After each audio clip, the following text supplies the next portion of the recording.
नमस्कार दोस्तों, मैं हूं doctor Arun Tangaria, neuro spine surgeon. स्वागत है आपका न्यूरोमेड टॉक्स में।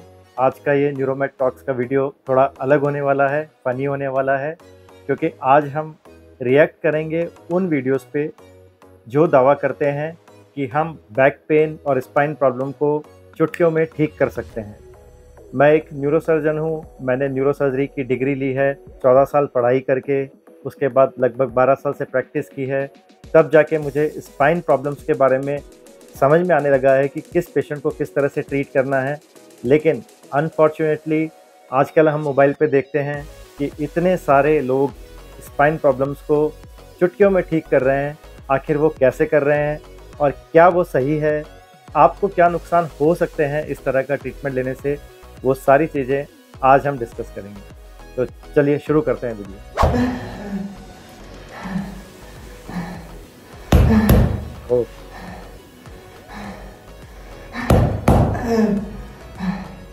इस वीडियो में बहुत सारे निशान इनके कमर पे बने हुए हैं। शायद ये कप थेरेपी कुछ होती है, जिसमें ग्लास या कप को जोर से लगाया जाता है कमर में जहाँ दर्द है। लेकिन इस पेशेंट के तो लगता है पूरी बैक में ही दर्द है, क्योंकि पूरी बैक पे निशान बने हुए हैं। उसके बाद ये जो कायरोप्रैक्टर है, ये कुछ हैमर से, एक लकड़ी का गुटका है, उसको हैमर से स्पाइन में, बीच में, मिडल ऑफ द स्पाइन में हथौड़े से उसे मार रहे हैं। आई डोंट नो कि ये किस तरह से साइंटिफिकली पॉसिबल है कि जो डिस्क हमारी स्किन के बाद मसल्स के बाद बोन्स और उसके बाद जाके डिस्क आती है, वो ऊपर से स्किन पे ग्लास से या फिर इस तरह से हथौड़े मारने से वो डिस्क तक कैसे रिलीफ मिलेगा, ये साइंटिफिकली इम्पॉसिबल है। हाँ, ये ज़रूर है कि थोड़ा मसाज इफ़ेक्ट, काउंटर इरिटेशन या प्लेसेबो इफ़ेक्ट से इस तरह के पेशेंट में थोड़ा आराम आ सकता है।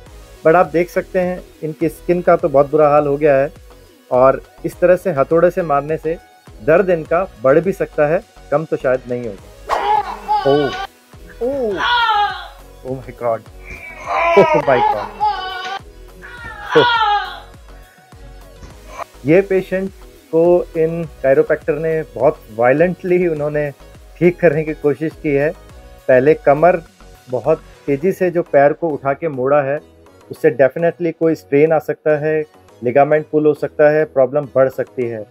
कमर दर्द कैसे ठीक होगा, आई डोंट नो। इसके बाद इन्होंने पेशेंट को बैठाया है घुटनों के बल और पीछे जाके गर्दन पे हाइपर एक्सटेंशन किया है। इस तरह से हाइपर एक्सटेंशन इंजरीज बहुत ज़्यादा प्रॉब्लम में ला सकती है। नर्व पे कंप्रेशन आ सकता है, पैरालिसिस भी हो सकता है। आपने रिसेंटली एक वायरल वीडियो देखा होगा जिसमें बताया गया कि किस तरह से एक मसाजर ने नेक मसाज बहुत वायलेंटली किया और उसके बाद पेशेंट को स्ट्रोक हो गया। वो होता है जब सर्वाइकल में ब्लड सप्लाई जो ब्रेन को जा रही है, वो आर्टरी, जिसे हम वर्टिब्रल आर्टरी कहते हैं, वो कॉम्प्रोमाइज़ हो जाए इस तरह के मैनिपुलेशन से, तब स्ट्रोक भी हो सकती है। तो इस तरह के इलाज से तो आपको डेफिनेटली दूर रहना। Bir gece 7 milimetre barmoqdan olsamızda ketdik. 1, 2, 3, 4, 5'te. Akamiz o'zlari doktorlar bonus qo'yardi, 5 tur vardı. Grijeli bo'ladiganimiz pastenomerlarga murojaat qildik. Ketdik. ये एक बहुत ही नए तरीके का ट्रीटमेंट देखने को मिला है, जिसमें पेशेंट को पूरा उल्टा ही लटका दिया है। डिस्क की प्रॉब्लम इस पेशेंट को है, जैसा कि ग्राफिक्स में देख सकते हैं। इन्होंने डिस्क का एक ग्राफिक भी दिखाया हुआ है और ये भी बताया है कि उल्टा लटकाने के बाद वो डिस्क है वो वापस ठीक हो गई है। तो साइंटिफिकली बिल्कुल इम्पॉसिबल है। डिस्क प्रॉब्लम ठीक होने में 2 से 3 महीने मिनिमम लगते हैं। इस तरह से 2 सेकंड के लिए उल्टा लटकाने से डिस्क प्रॉब्लम कैसे ठीक होगी, ये मेरी समझ से बाहर है और किसी भी डॉक्टर की समझ से बाहर है। ओह, कड़क आवाज़ भी आ रही है बहुत ही। ओह, यहाँ पे इस पेशेंट को उन्होंने किस पोजीशन में लेटाया है और इस तरह से एक मोशन किया है और आवाज़ भी आ रही है। पता नहीं ये आवाज़, ये साउंड इफेक्ट किस तरह से लाते हैं, बट इस तरह की आवाज़ नॉर्मली आती नहीं है। और वहाँ पे एक वीडियो भी इन्होंने लगाया हुआ है जिसमें ये दिखा रहे हैं कि स्पाइन फ्लेक्स हो रही है, मतलब आगे की तरह मुड़ रही है। लेकिन इस वीडियो में जब उन्होंने एक्शन किया है पेशेंट पे, उसमें स्पाइन एक्सटेंशन हो रही है, मतलब पीछे की तरफ मुड़ रही है। और एक्चुअली साइंटिफिकली स्पीकिंग ये बहुत डेंजरस है, क्योंकि जिनकी डिस्क प्रॉब्लम है उनके नर्व वैसे ही थोड़ी पिंच होती है। अगर एक्सटेंशन करेंगे तो और ज़्यादा पिंच होने के चांस है नर्व्स का और प्रॉब्लम बढ़ सकती है।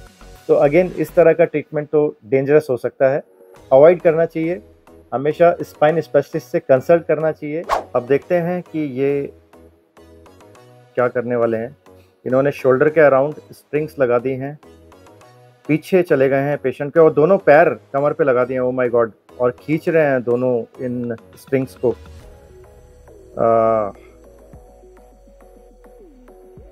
पैरों का पूरा जोर अपर जो स्पाइन होती है, डॉर्सल स्पाइन, वहाँ पे, और खींच दिया अचानक से। Oh my God.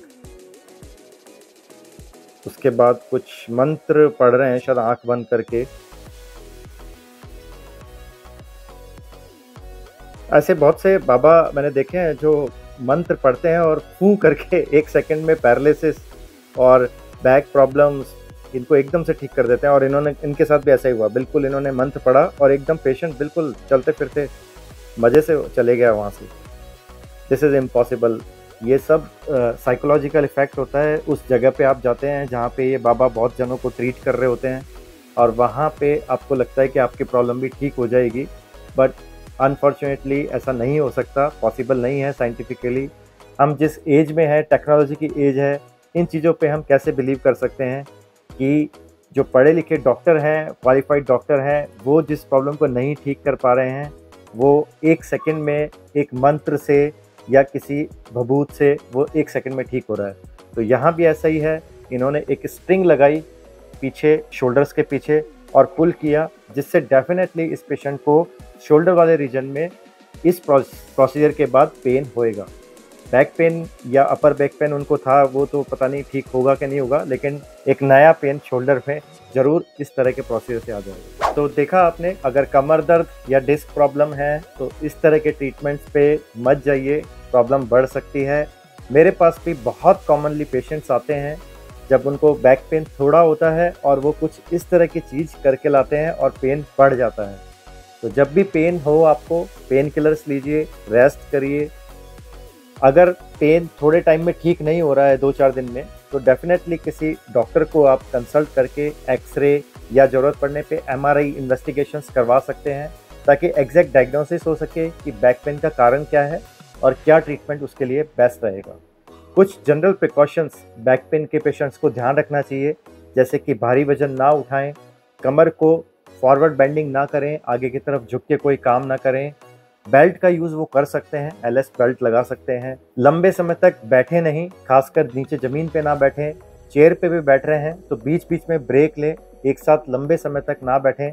20-25 मिनट बैठने के बाद ब्रेक लें। बैक रेस्ट का यूज़ करें, सिटिंग पोस्चर सही रखें चेयर पे बैठने के समय। मीडियम मैट्रेस यूज़ करें, रात को सोते समय बहुत ही हार्ड मैट्रेस या सॉफ्ट मैट्रेस ना यूज़ करके मीडियम फर्म मैट्रेस यूज़ करें, जो आपकी बैक और नेक दोनों के लिए अच्छा है। तो ये सारी चीज़ें करके हम बैक पेन अपना ठीक कर सकते हैं। इस तरह के अंधविश्वास में पड़ के या कायरोप्रैक्टर जो ट्रेन नहीं है फुली, उनके चक्कर में पड़ के आप अपनी प्रॉब्लम बढ़ा सकते हैं। तो सतर्क रहिए, सावधान रहिए।